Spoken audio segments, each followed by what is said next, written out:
تا حالا شده توی زندگیتون احساس بکنین که انگار طلسم شدید، که هر کاری میکنین روابط عاطفیتون دقیقاً توی یه نقطه بدون هیچ دلیل واضحی از هم میپاشه؟ داستان امروز درباره دختر 26 ساله است که سالها خودش رو مقصر تمام شکست‌های عاطفی زندگیش میدونست. فکر میکرد خودش ایراد داره، تا اینکه 1 ماه پیش یه راز کثیف و هولناک برملا شد. اون متوجه شد که تمام این سالها یه نفر به طور پنهانی با نقشه‌های کاملا مهندسی شده داشته تمام روابطش رو نابود میکرده و اون یه نفر غریبه نبود، صمیمی‌ترین فرد زندگیش بود، یعنی مادرش. بله، درست شنیدید، مادری که بعد از هر شکست عاطفی دخترش اونو بغل میکرد، باهاش گریه میکرد و بهش دلداری میداد. خودش عامل اصلی شکستش بود. سلام، من النازم و اینجا قصه زندگی واقعی آدما رو با هم دیگه مرور میکنیم تا بتونیم ازشون بهترین درس رو بگیریم. امروز قدم به قدم این داستان عجیب رو براتون تعریف میکنم و بعدش میریم سراغ کامنت‌های تند و تیز مخاطبا که راجع به این موضوع دادن و سعی کردم پشت پرده روانی این مادر رو کالبدچکافی کنم. پس اگه به این سبک داستان علاقه داری، خوشحال میشم که این کانال رو سابسکرایب کنی و تا آخر ویدیو با من باشی. بیاید داستان از زبان خود این دختر 26 ساله بشنویم. من یه دختر 26 سالم. به خاطر سن و سال پدر مادرم هنوز نزدیک به اونا زندگی میکنم تا بتونم توی کارهای خونه بهشون کمک کنم. من و مادرم همیشه تاکید میکنم،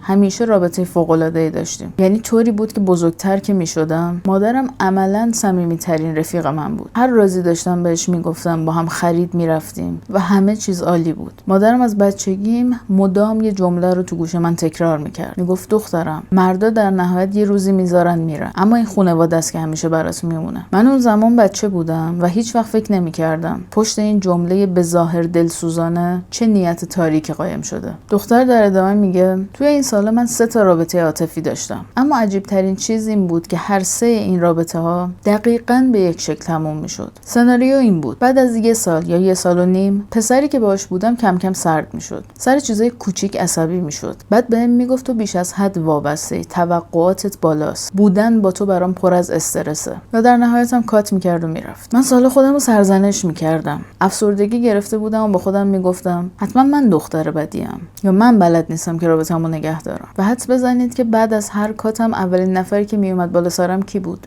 درسته، مادرم. بغلم میکرد، پا به پام گریه میکرد، نازمو میکشید و میگفت فدای سرت دخترم، تو لیاقتت خیلی بیشتر از این حرفاست. دیدی گفتم مردا غیر قابل اعتمادن؟ باز خوب منو داری. اما میرسیم به رابطه 4 این دختر با پسری که اسمشو توی قصه میذاریم آرمین. آرمین با بقیه فرق داشت. اونا 2 سال بود که با هم بودن. همه چیز عالی بود و حتی صحبتشون خیلی جدی شده بود برای خونه گرفتن و کنار هم زندگی کردن و در نهایت هم ازدواج کردن. مادر دختر هم در ظاهر خیلی مهربون بود و خیلی راضی بود و تاییدشون میکرد، اما بعضی وقتا تیکای ریزی بهشون مینداخت. مثلا به دختر میگفت ببین خیلی از ما دور نشیا، یادت باشه مردا تا جاشون سفت میشه اخلاقشون عوض میشه. دختر ادامه میده یهو اخلاق آرمین شروع کرد به تغییر کردن. مدام از من میپرسید از دست من ناراحتی؟ میگفتم نه، چطور؟ بعد میگفت پس چرا انقدر پیش خانواده‌ات از من بد میگی و پشت سرم حرف میزنی؟ من رسما شاخ درآورده بودم. من عاشق آرمین بودم و همیشه پیش پدر مادرم ازش تعریف میکردم. به آرمین گفتم چی داری میگی؟ من همیشه پشت سر تو ازت تعریف کردم. آرمین نگاهی به من کرد و گفت مادرت بهم زنگ میزنه یا پیام میده؟ بله بچه‌ها. آرمین گوشیشو میاره و پیام‌ها رو نشون دختر میده. دختر ادامه میده وقتی پیام‌های مادرم رو دیدم رسما حالم به هم خورد و بالا آوردم. مادرم اوایل به بهونه احوال پرسی به آرمین پیام میده. آرمینم فکر میکرده چقدر مادر زن خوب و مهربونی داره، اما کم کم مادرم شروع کرده بود به کاشتن بذر شک و تردید تو ذهن آرمین. توی پیام‌ها به آرمین گفته بود آرمین جان، دخترم دیشب کلی گریه کرد، راستش اون از بعضی از رفتارهای بچگانه ناراحته و نمیتونه بهت بگه. یا نوشته بود دخترم حس میکنه توی این رابطه حبس شده و تو هیچ هدفی برای آینده نداری، من نگرانشم. کثیف‌ترین جاش اینجا بود که مادرم زیر تمام پیام‌ها این تاکیدو کرده بود و گفته بود تو رو خدا به دخترم نگو که من بهت پیام دادم، چون نمیخوام بین شما دعوا و درامی پیش بیاد، این یه راز بین خودمون بمونه. لحن پیام‌های مادرم اونقدر دلسوزانه و باور کردنی بود کاملا باور میکردم دوست دخترم داره بازی میده. دختر که رسما دنیا روی سرش خراب شده بود میره سراغ مادرش. پیام‌ها رو گذاشتم جلوی مادرم به محض اینکه دید دستش رو شده زد زیر گریه، اما نه یه گریه معمولی، یه زجه و شیون وحشتناک.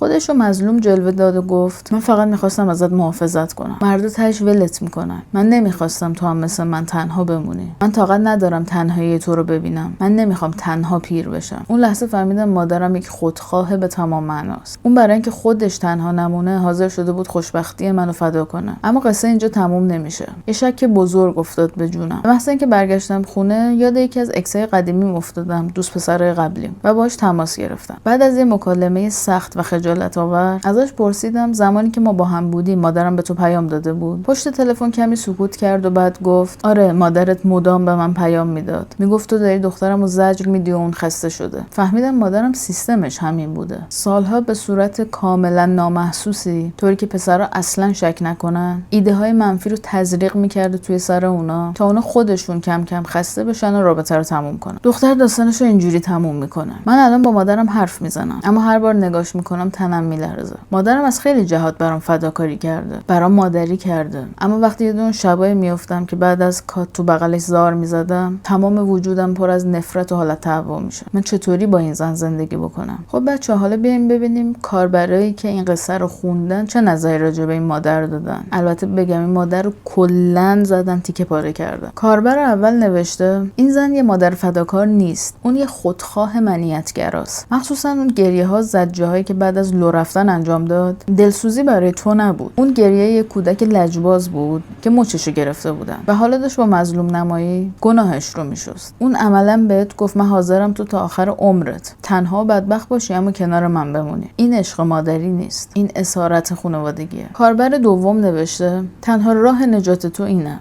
کلاً از اون خونه و از اون شهر برو، ارتباطت رو باهاش به حداقل برسون و مهمتر از همه، هر زمان در آینده با پسری آشنا شدی، تا روزی که اون پسر حلقه ازدواج تو انگشتت نکرده اصلا به مادرت معرفیش نکن و هیچ شماره‌ای هم ازش به مادرت نده. مادرت یه خرابکار رابطه است و این کارو دوباره و سه باره انجام داده و این نشون میده بیماری روحیه. کاربر سوم نوشته تصور اون صحنه که تو داشتی بعد از کات توی بغلش گریه میکردی و اون داشته توی دلش جشن میگرفته که این رابطه هم تموم شده، حالا هم بد میکنه و شاید همین وحشتناکترین بخش این ماجراست. این زن رسما سالهای جوانی و سلامت روان تو رو به بازی گرفته. به هیچ وجه کارشو توجیه نکن. یه کامنت دیگه هم بخونم و تموم. یه کاربر دیگه نوشته خوشحال باش که بالاخره فهمیدی 26 سالته و هنوز کلی وقت داری. سریع با آرمین صحبت کن، همه چیزو براش باز کن. با هم دیگه پیش مشاور برین و سم مادر تو از زندگیتون پاک کنین. آرمین پسر خوبیه که تا الان مقاومت کرده و این حرفا رو اومده بهت زده. خب بچه‌ها، این قصه درس خیلی بزرگ بهمون میده. بعضی وقتا سمی‌ترین آدمای زندگیمون غریبه نیستن. گاهی اونا میتونن نزدیکترین افراد خانواده به ما باشن که روی کارشون یه اسم دیگه میذارن، ولی ماهیت کار همونقدر کثیفه. اسمش دیگه دوست داشتن، دلسوزی یا محافظت از بچه نیست. اونا دارن بال و پر اون بچه رو میچینن که نتونه پرواز بکنه. عشق واقعی آزادی میده، نه اسارت. این دختر شانس آورد که تو این سن یکی از دوست پسراش سکوت نکرد و حرفشو راحت بهش زد. یعنی ممکن بود تا 40 سالگی پیش بره و هر رابطش همینجوری به هم بخوره و فقط خودش رو مقصر بدونه. حالا نوبت شماست. اگه شما جای این دختر بودین بعد از این خیانت بزرگ، میتونستین بازم مثل قبل کنار مادرتون باشین و باش رفتار بکنین؟ یا اصلا چرا بعضی از پدر مادرها به صورت ناخودآگاه یا خودآگاه انقدر مخالف مستقل شدن بچه‌شونن؟ خیلی ممنونم که تا آخر ویدیو همراه بودین. تا ویدیوهای بعدی مراقب خودتون و آدمای سمی به ظاهر دلسوز اطرافتون باشین. خدا نگهدار.